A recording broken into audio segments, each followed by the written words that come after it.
Hola, ¿qué tal? ¿Cómo estás? Te doy la bienvenida a la lectura del capítulo número 4 del libro Túneles, escrito por Roderick Gordon y Brian Williams.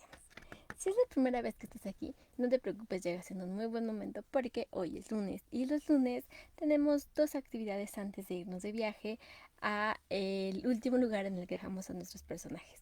La primera de ellas es el mapa de relaciones y es que a veces seguirle el hilo a todos los personajes y sus situaciones y quién es amigo de quién y quién no se lleva con cuál, pues suele tomar un poco de complejidad.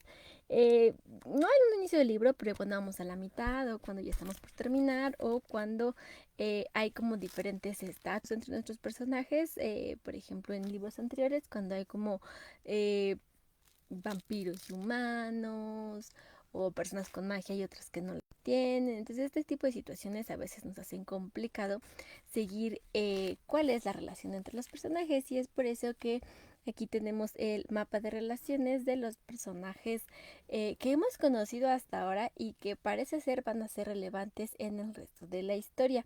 Sin embargo, no significa que no pueda sufrir cambios y que se vaya a mantener así a lo largo de todo el libro. Así que por aquí tenemos a Will, que es el personaje principal de esta historia, que es el chico que está obsesionado con cavar. Tenemos acá arriba a Roger, que es su padre, el doctor Burroughs, que pues es también quien lo acompaña en estas expediciones. Acá está su madre, que no encontré el nombre de su mamá, solo era como la señora Burroughs. Entonces, espero que en algún momento podamos terminar este nombre, pero está circulado. Y tenemos a Rebeca, que es su hermana menor, que es la que se ha estado haciendo como a cargo de todas las cosas de la casa, por lo que menciona. Por acá tenemos a Chester, que es el amigo de Will, que si bien no es aceptado del todo bien en la escuela, sí, pues parece ser que ya hay una amistad, porque nadie se quedaría con otro alguien a acabar cuando podría estar jugando cualquier otra cosa. Entonces, creo que ahí sí ya podemos decir que es una amistad, tal vez por conveniencia, pero una amistad. Y por acá tenemos a Terry y a Penny. Penny es la hija del amigo de Roger, si es que podemos llamarlo amigo, pero con ella encontramos la casa con el túnel extraño y por el cual fueron a consultar a Roger en el último capítulo. Entonces, creo que va a ser importante en la historia Penny, o si no, tener presente quién es Penny en esta historia. Y tenemos a Terry, que es el personaje que nos mencionaron que fue llevado en contra de su voluntad a un lugar desconocido y del cual no hemos vuelto a saber. Así que creo que va a ser importante en la historia porque si no, ¿por qué nos los hubieran presentado? Así que por eso está aquí, pero pues no sabemos qué relación tiene con el resto de personajes. Así que si a ti se te ocurre alguna otra relación o alguna otra forma en la que podemos conectar a los personajes o hay alguno que consideras que falta, no te preocupes, déjamelo en los comentarios y vemos cómo lo vamos agregando para que todos tengamos un entendimiento general de en dónde dejamos a nuestros personajes a lo largo de los capítulos. Asimismo, yo pregunté o bueno, les sugerí que cuando leemos no siempre solemos entender todos los términos de la lectura, algunos los podemos intuir, pero hay otros que rara vez logramos entender por sí mismos y es por eso que cada semana yo traigo tres términos que alguno de los viajeros lectores me preguntó por él o que yo misma consideré que podrían ayudarnos a entender la idea general o la intención de los personajes o de la lectura. Y es por eso que la primera palabra del día de hoy es escabel, que significa asiento pequeño hecho de tablas, pero también puede ser una pequeña tarima que se utiliza para descansar los pies, sobre todo cuando estás como en una silla, o sea, como un reposapiés probablemente, como un banquito. La segunda palabra es banasta, que significa que es un cesto grande formado de mimbres o listas de madera delgadas entretejidas. Entonces podríamos decir que es una canasta bastante amplia. Y por último, la tercera palabra es socarrón, que significa astucia o disimulo acompañado de burla como encubierta. eso suele ser utilizado como para describir a una persona o la manera en la que dijo una cosa. Así que creo que podemos entender un poco mejor cuál es la perspectiva de nuestros personajes y también un poco de la situación en la que estamos metidos, sobre todo como en las descripciones de los lugares. Así que, ¿cuál fue tu palabra favorita de esta semana? Creo que la palabra banasta está bastante interesante y creo que es mi palabra favorita de la semana, pero si a lo largo de la lectura aparece algún otro término o se repite alguno de ellos, me lo puedes dejar aquí abajo en los comentarios y lo vamos retomando en las siguientes semanas. Así que una vez que ya hemos repasado nuestro mapa de relaciones y recordamos un poquito de cuál es la situación entre los personajes y ya entendimos un poco mejor la lectura de la semana pasada, estamos listos para retomar nuestro viaje por el mundo de la literatura. Por supuesto que las recomendaciones siguen siendo las mismas. Si es la primera vez que tienes un acercamiento con un audiolibro, en este momento ya tendrás ventaja porque en realidad ya llevas 6 capítulos leídos y no solo 3, pero es importante que al menos en los inicios te des un tiempo para escuchar el libro. Y es por eso que te invito a que te pongas los audífonos e incluso puedes utilizar el video como apoyo para poder concentrarte en la lectura. Si ya tienes más experiencia y vas a estar haciendo alguna otra actividad de manera paralela, está bien, eventualmente llegarás a esa habilidad, pero por favor cuida mucho de cuidarte mientras haces esto. Así que sin nada más que agregar como introducción y una vez que ya has ido por tu botana y tu bebida favorita, nos vamos a este viaje que todavía no está muy claro dónde va a ser, si va a ser en la superficie o en las profundidades. Así que no olvides dejar tus reacciones, no olvides dejar tus comentarios a lo largo de la lectura y comenzamos. Bienvenidos.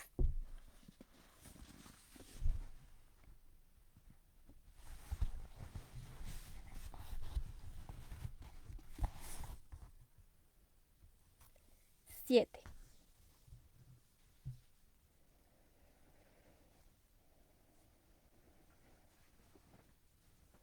A altas horas de la noche, Rebeca observaba desde una ventana el piso superior de una oscura silueta que merodeaba en la acera, delante de la casa de los Burrows.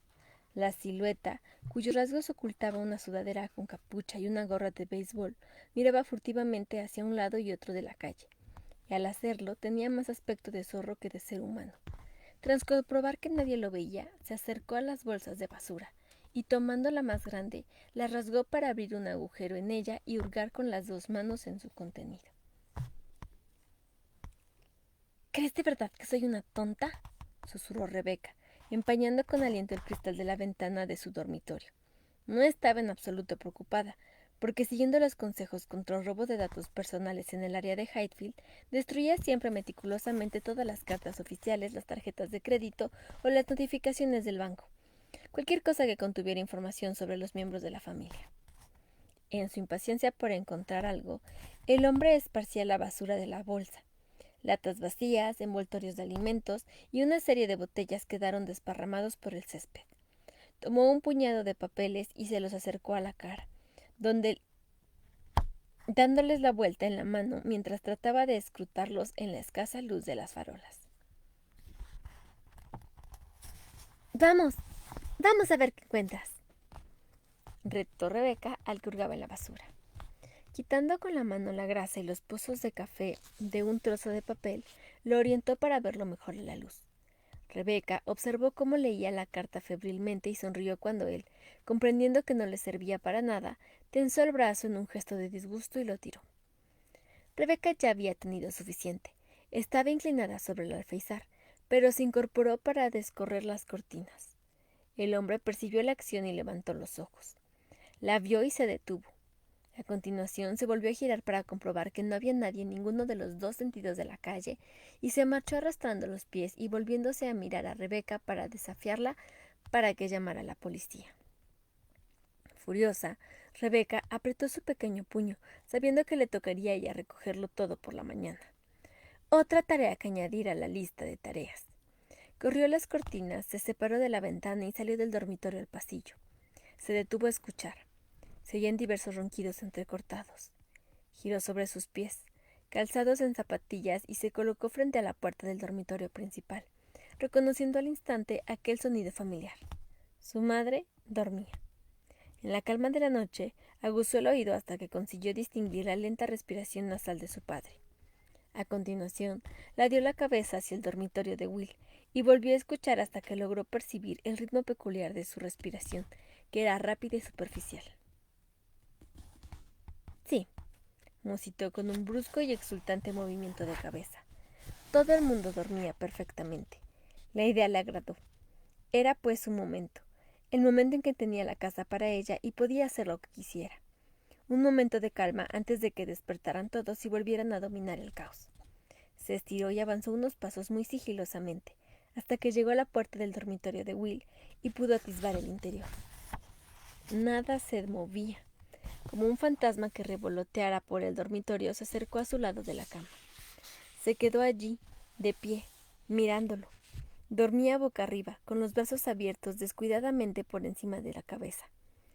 A la débil luz de la luna que se filtraba por las cortinas medio corridas, examinó su cara. Se acercó un paso más para colocarse justo encima de él. Hay que ver cómo duerme, sin nada que le preocupe, pensó, y se inclinó aún más sobre la cama. Al hacerlo, descubrió que tenía una débil mancha bajo la nariz. Examinó centímetro a centímetro a su hermano dormido hasta llegar a sus manos. ¡Barro! Estaban cubiertas de barro. No se había preocupado de lavarse antes de ir a la cama, y lo que resultaba aún más asqueroso, debía de haberse metido el dedo en la nariz entre sueños. ¡Qué cerdo!, se dijo entre dientes, muy bajo, pero fue suficiente para que su hermano oyera algo, porque extendió los brazos y flexionó los dedos. Tranquilo e inconsciente de la presencia de su hermana, hizo con la garganta un ruido grave, como de satisfacción, y retorció un poco su cuerpo para cambiar ligeramente de postura. Eres un desperdicio de espacio, susurró ella después, y se volvió a mirar la ropa sucia que había tirado al suelo. La recogió y salió del dormitorio en dirección a la cesta de mimbre, donde dejaba la ropa para lavar, que estaba en un rincón del pasillo. Mientras comprobaba que no hubiera nada en los bolsillos, conforme echaba la ropa en la cesta, encontró en los vaqueros un trozo de papel, que desarrugó, pero no pudo leer en aquella oscuridad. No será nada, seguramente, pensó, metiéndoselo en la bata. Al sacar la mano del bolsillo, cepilló una uña en la guata. Se mordió el borde partido y caminó hacia el dormitorio principal. Una vez dentro, se aseguró de que pisaba solo en los sitios exactos en los que las baldosas que había debajo de la vieja y desvencijada alfombra del pelo largo no crujían delatando su presencia. Estuvo observando a sus padres exactamente de la misma manera que había observado a Will, como si intentara desentrañar sus pensamientos. Al cabo de unos minutos, Rebeca había visto todo lo que quería ver. Tomó la jarra de la mesita de noche y la olió. Otra vez su infusión relajante, con unas gotas de coñac. De puntillas, con la jarra en la mano, salió del dormitorio y bajó de la cocina, abriéndose paso sin grandes dificultades en la oscuridad. Dejó la jarra en el fregadero y salió de la cocina para volver al recibidor. Allí se quedó quieta una vez más, ladeando ligeramente la cabeza y cerrando los ojos para afinar el oído. Está todo tan tranquilo. Así debería ser siempre. Permaneció allí sin moverse, como en un trance. Luego aspiró lentamente por la nariz para llenarse los pulmones. Mantuvo el aire durante unos segundos y lo fue soltando por la boca. Se oyó una tos amortiguada procedente del piso superior. Con disgusto, Rebeca dirigió la mirada a la escalera. Habían turbado su paz. Habían roto el hilo de sus pensamientos. «Estoy tan cansada de todo esto», dijo con amargura.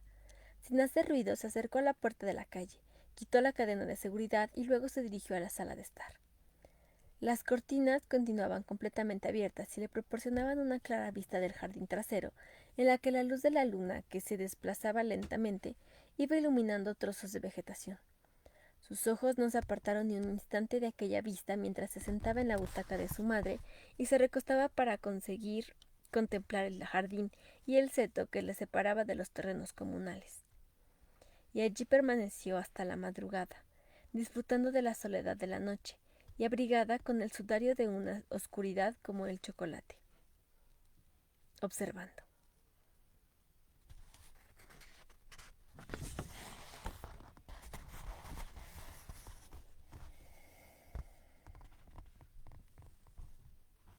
Ocho.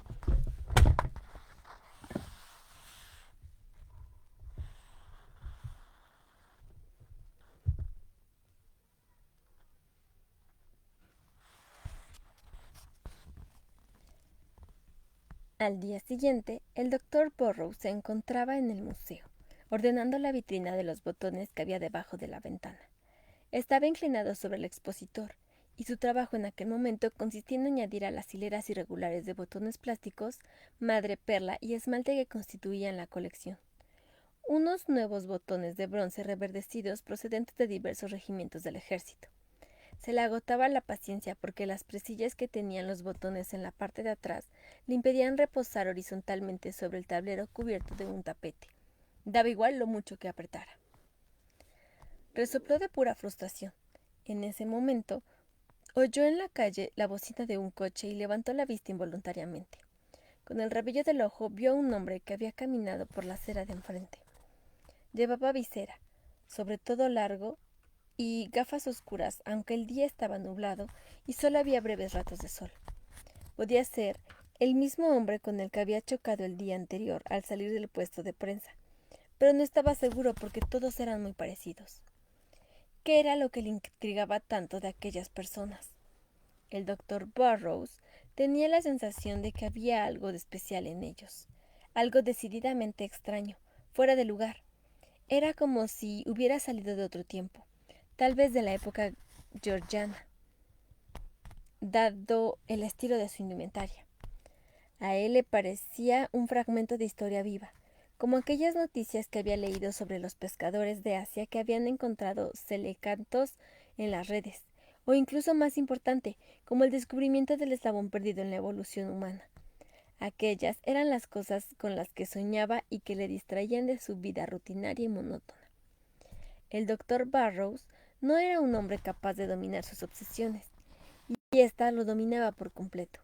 Tenía que haber una explicación racional al fenómeno del hombre del sombrero, y estaba decidido a encontrarla. Bien, esta es una ocasión tan buena como cualquier otra, decidió en aquel instante. Dejó la caja con los botones, atravesó el museo corriendo, salió por la puerta de entrada y la cerró tras él. Una vez en la calle, localizó al hombre y, manteniendo una considerable distancia, lo siguió por High Street. Fue detrás de él, respetando su paso mientras abandonaba High Street. Se metía por Disraeli y cruzaba la calle para tomar la primera a la derecha, que era Gladstone Street. Nada más pasar el antiguo convento. Se encontraba a unos 20 metros detrás de él cuando el hombre se detuvo y de pronto se volvió para mirarlo. El doctor Burrows se estremeció al ver el cielo reflejado en las gafas del hombre y, consciente de que el juego había terminado, se dio media vuelta para mirar en sentido contrario. Sin saber qué hacer, se agachó para atarse un imaginario lazo de zapatos sin cordones. Sin levantarse, alzó la vista furtivamente para mirar por encima del hombro, pero el hombre al que perseguía acababa de desaparecer. Recorriendo azaroso la calle con los ojos, se puso a caminar deprisa y echó a correr al acercarse al punto que había visto por última vez a su presa. Al llegar, descubrió que había un angosto pasaje entre dos pequeñas casas de beneficencia. Le sorprendió no haberse dado cuenta nunca de la existencia de aquel paisaje en las ocasiones en las que había pasado por allí.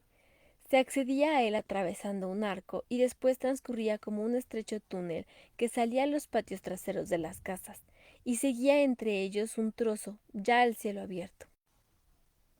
El doctor Burrows escudriñó el pasaje, pero la falta de luz impedía ver gran cosa.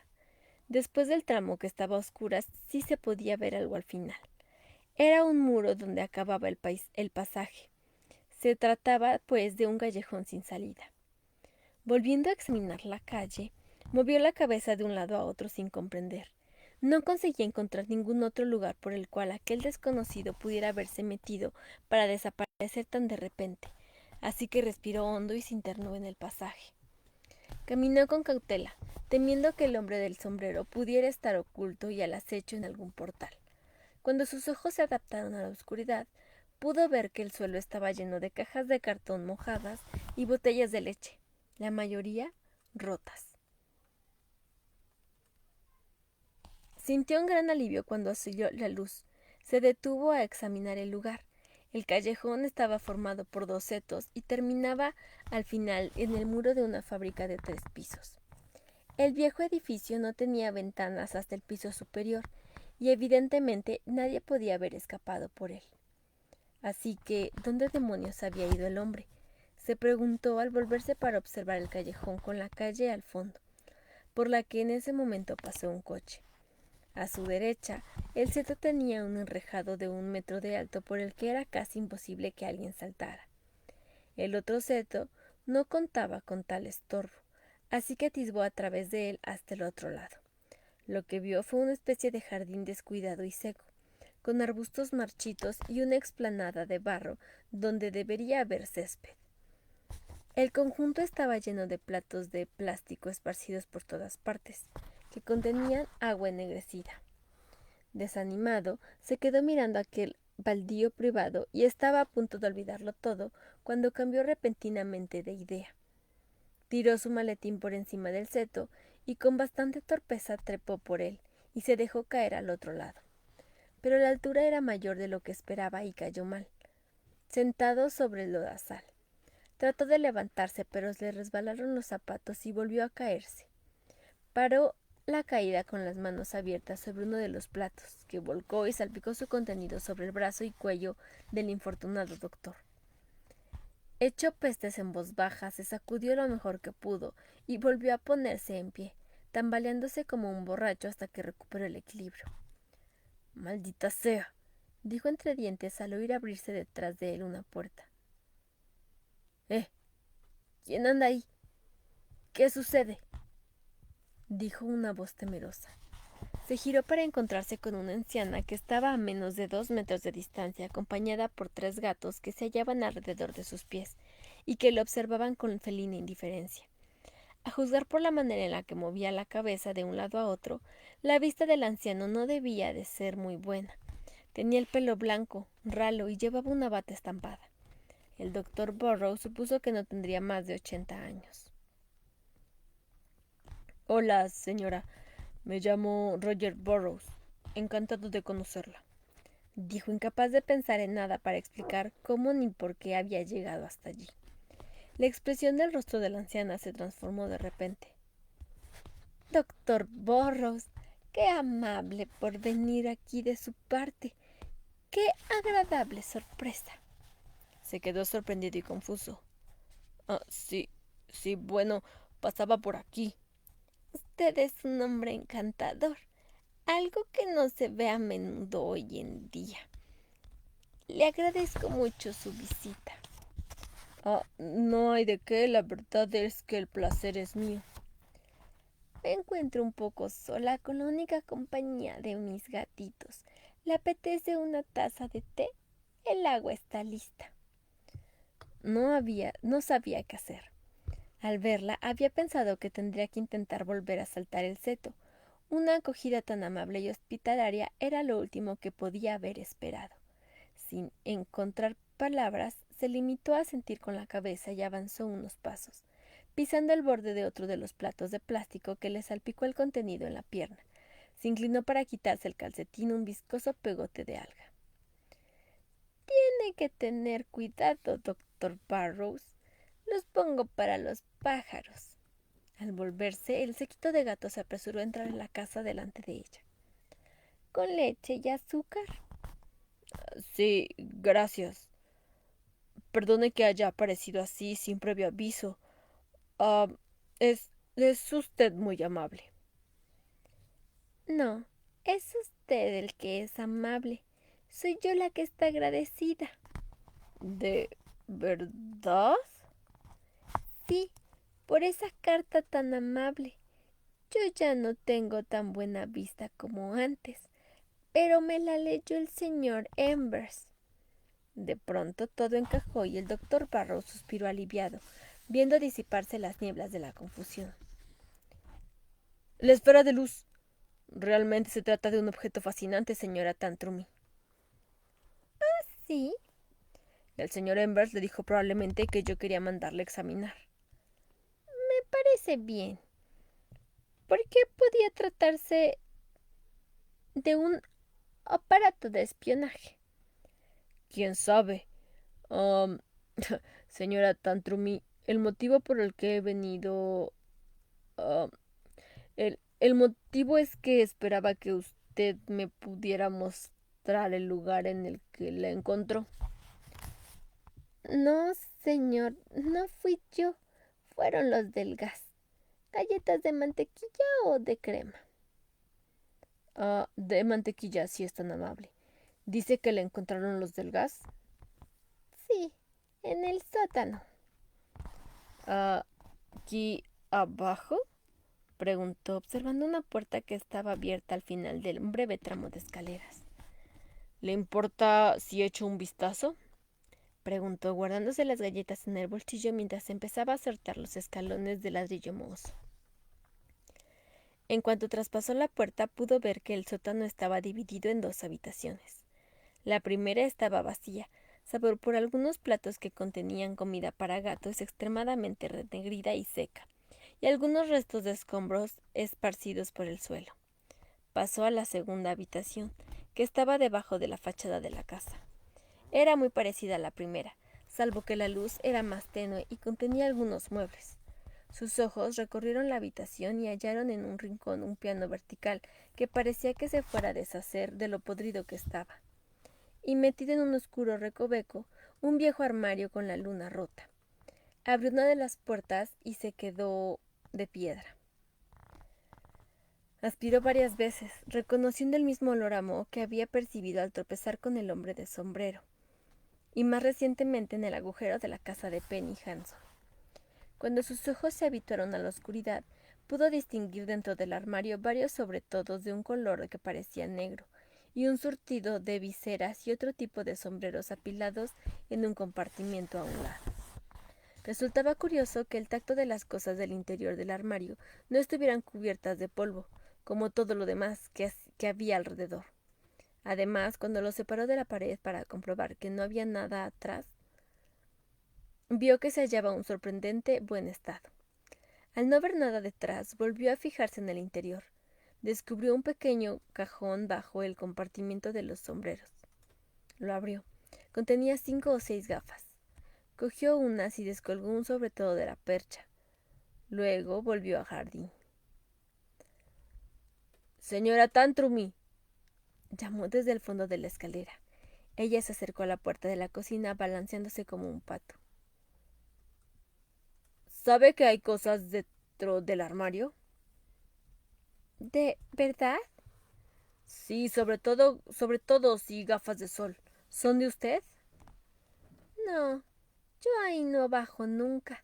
El sol está en muy mal estado. ¿Quiere subirlas para que pueda verlas? Subió con las gafas y el sobre todo hasta la puerta de la cocina, y ella alargó la mano y pasó los dedos por el material de la prenda como si acariciara la cabeza de un gato desconocido. Con un tacto duro, como de cera, el sobre todo le resultó extraño. El corte era antiguo e incluía una esclavina hecha de un material más recio, una especie de capa muy corta que cubría los hombros y parte del cuerpo superior de la espalda. No creo que haya visto nunca. Lo dejaría allí mi marido, que en paz descanse, dijo con desdén y regresó a la cocina. El doctor Burroughs examinó las gafas de sol. Consistían en 2 piezas de cristal grueso, casi opaco, completamente plano, parecido al de las gafas del soldador, con unos curiosos resortes en cada patilla, que tenían la evidente finalidad de mantenerlas bien sujetas a la cabeza. Aunque ésta fuera demasiado pequeña, estaba desconcertado. ¿Qué motivo podían tener aquellas extrañas personas para guardar sus pertenencias dentro de un armario olvidado en aquel sótano vacío? Ah, ¿Suele venir alguien por aquí, señora Tantrumi?, le preguntó mientras ella empezaba a servir el té con una mano muy temblorosa, pegando la tetera al borde de la taza y golpeando contra ella con tal fuerza que el doctor Burroughs temió que le salpicara el plato. El golpeteo dejó de sonar y ella miró sin entender. No sé a qué se refiere. Es que he visto unos tipos bastante raros por esta parte de la ciudad, que llevan siempre sobre todo y gafas de sol como estos. Espero que no sean unos tipos bastante raros. O esos delincuentes de los que hablan. Ya no me siento segura, aunque mi amigo Oscar es muy amable. Me viene a ver muchas tardes. Ya ve, no tengo a nadie por aquí, a nadie de mi familia. Mi hijo se ha ido a América, ¿sabe? Es muy bueno. La empresa para la que trabaja lo mandó a él y a su mujer. Así que no ha visto personas vestidas con sobretodos como este, ni hombres con pelo blanco. La verdad es que no sé de qué me habla. Venga a sentarse. Le dirigió una mirada inquisidora y siguió sirviéndote. Los dejaré donde estaban, dijo él volviendo al sótano. Antes de subir no pudo evitar echar un rápido vistazo al piano. Levantó la tapa y puso algunas teclas que emitieron sonidos sordos y metálicos o tañidos completamente desafinados. Intentó separarlo de la pared, pero como crujió y amenazó con desmoronarse, tuvo que desistir. Luego caminó por ambas habitaciones del sótano, pisando fuerte el suelo, esperando encontrar alguna trampilla. Hizo lo mismo en el jardín, caminando por la explanada con cuidado para no pisar los platos de plástico, todo bajo la atenta vigilancia de los gatos de la señora Tantrum. Al otro lado de la ciudad, Chester y Will habían vuelto al túnel de los 40 hoyos. Entonces, ¿qué ha dicho tu padre? ¿Qué piensa que hemos encontrado?, preguntó Chester mientras Will utilizaba una masa y un cincel para soltar el mortero que había entre los ladrillos de la misteriosa obra. Volvimos a mirar los mapas y no vimos nada. Estaba mintiendo, porque su padre no había subido del sótano antes de que él fuera a la cama, y había salido de la casa por la mañana antes de que Will se levantara. Ni cañerías, ni cloacas, ni nada de ese tipo, siguió intentando tranquilizar a Chester. La pared es muy sólida. Esto lo hicieron para que durara. Pero mira, por si acaso yo estoy equivocado y sale algo a borbotones, quédate en el lado de allá de la sala. Desde allí la corriente te llevará hasta la salida, dijo Will, redoblando sus esfuerzos con la masa y el cincel.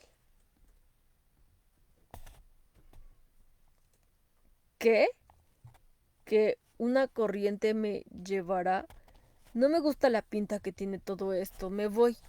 Y se volvió para irse, pero luego se detuvo como dudando. Tomó una decisión y comenzó a caminar hacia la sala, sin dejar de rezongar.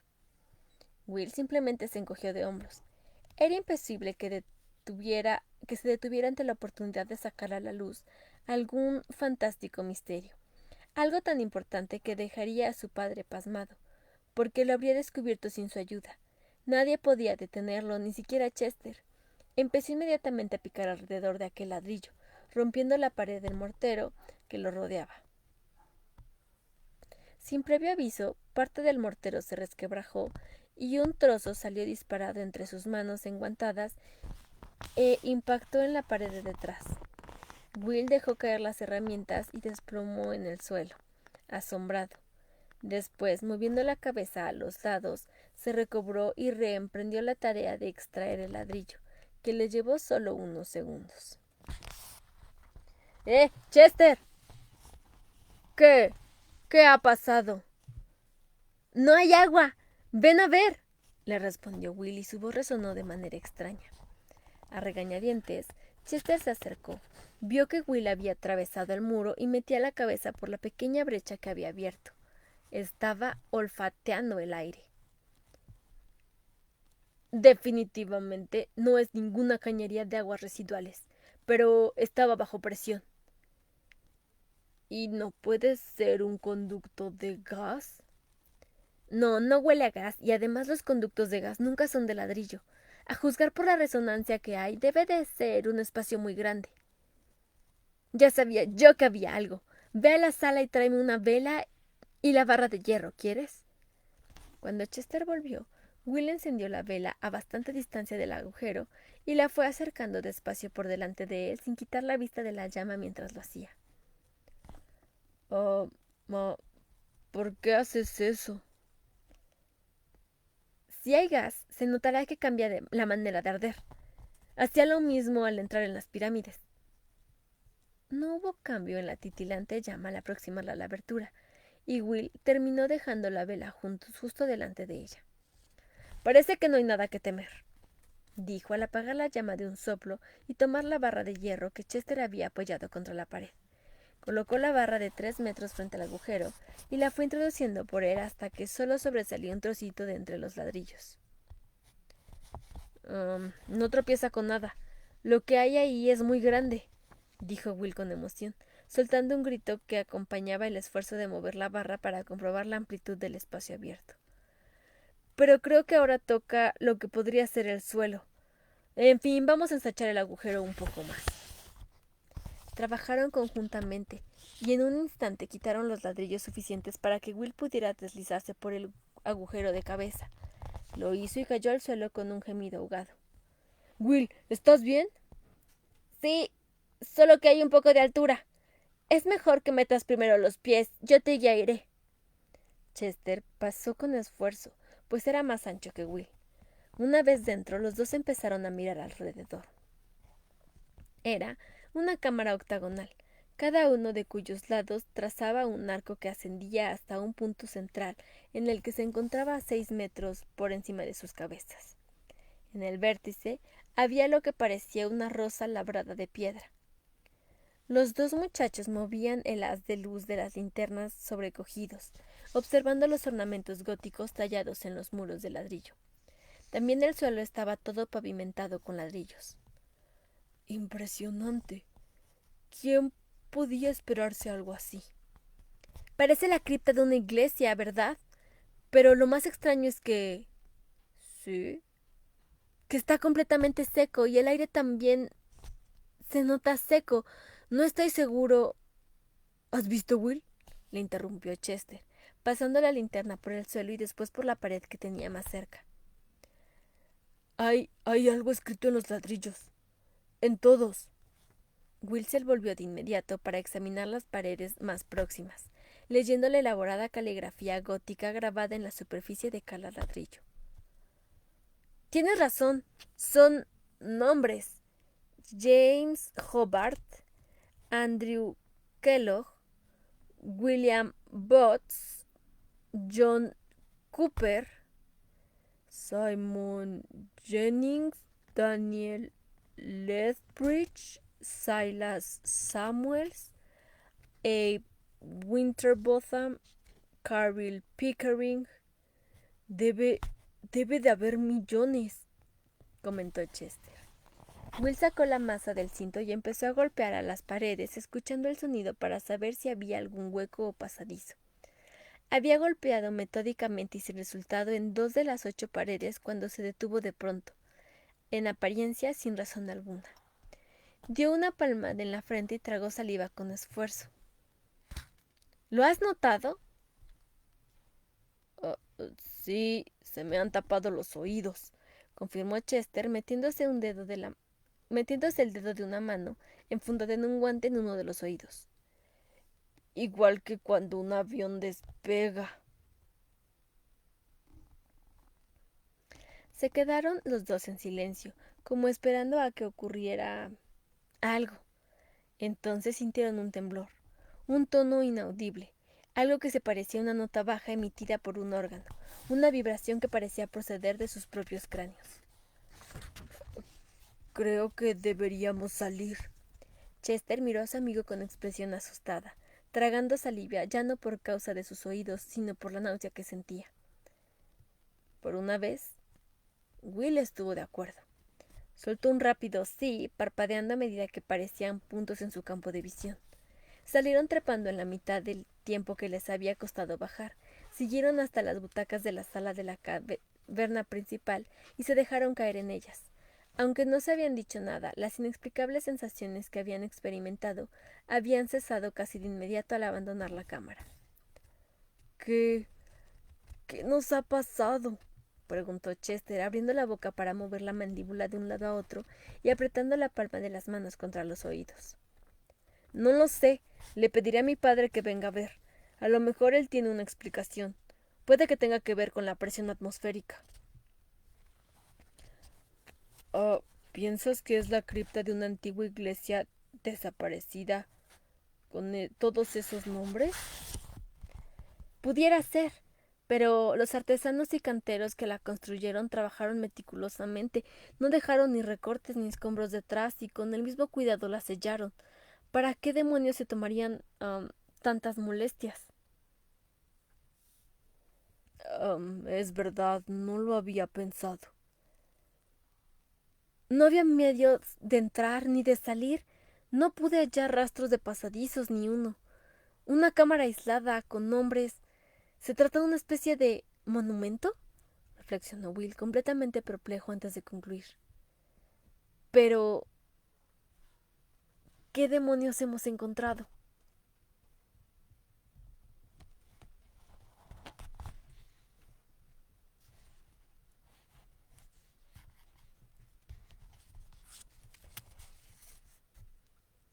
Y ese fue el final del capítulo número 8 del libro de Túneles, escrito por Roderick Gordon y Brian Williams. Muchas gracias, Nena, por estar acá. Muchas gracias, Daniel, por unirte. Ángel, muchas gracias por estar por aquí. Por acá veo otras caritas. Lalo, muchas gracias por unirte y por seguirnos. Ahora sí, ya formas parte oficial del Batallón de Viajeros Lectores. Antonio, también muchas gracias por seguirme. Ya formas parte igual del Batallón de Viajeros Lectores. Gerardo, y rompieron algunos ladrillos. Si consideramos que... A ver, es que, ¿qué sabemos de esto? Sabemos que han descubierto algo, los chicos. No saben exactamente qué, pero de entrada, si era un monumento, pues ya le rompieron unos cuantos ladrillos. ¿Qué tipo de monumento podría haber que requiera tanto secretismo? Porque no había como un mapa que lo llevara a ellos. Entonces, ¿a ti qué se te ocurre que encontraron los chicos? Si tuviera que contestar esa pregunta, diría que no sé si sea como hacia dónde vamos a ir, pero me parece que puede ser como eh, de alguna sociedad secreta, no digo masones o cosas por el estilo, tal vez algo no tan grande, pero sí una sociedad secreta, como muy antigua probablemente, y que ese es como el último vestigio que va a encontrar. Entonces, eso es lo que yo pienso que encontraron. Y la verdad no me animaría a hacer alguna teoría sobre lo que encontró el doctor Burroughs en la casa de la señora Tantrumi, porque creo que todavía no tengo la información suficiente para hacer una teoría. Pero si tú tienes información al respecto, te invito a que me la dejes una teoría aquí abajo en los comentarios y más adelante veamos si se confirma o no. Por acá tenemos un par de comentarios que dice, pues tenía cosas escritas, entonces podría ser una entrada. Ok, eso tiene sentido. Eh, es la entrada a Hogwarts. Em, Podríamos hablar de escuelas mágicas. Si yo pudiera elegir, diría que vamos para allá, hacia la parte mágica, hacia los secretos de antaño que van a liberar como magias antiguas, pero todavía no aseguramos si va a haber magia o no. Así que quien quita que era un mogul entrando al mundo mágico. Entonces, ¿qué te parece si activas las notificaciones para que la misma aplicación te avise en el momento en el que yo empiece a transmitir y no te pierdas de nada de esta historia que parece ser que ya va agarrando ritmo, ya están empezando a aparecer muchas preguntas y pocas respuestas, así que yo que tú. Si no he visto los capítulos anteriores, visitaría la lista de reproducción con el mismo título para que no te pierdas de nada de esta historia.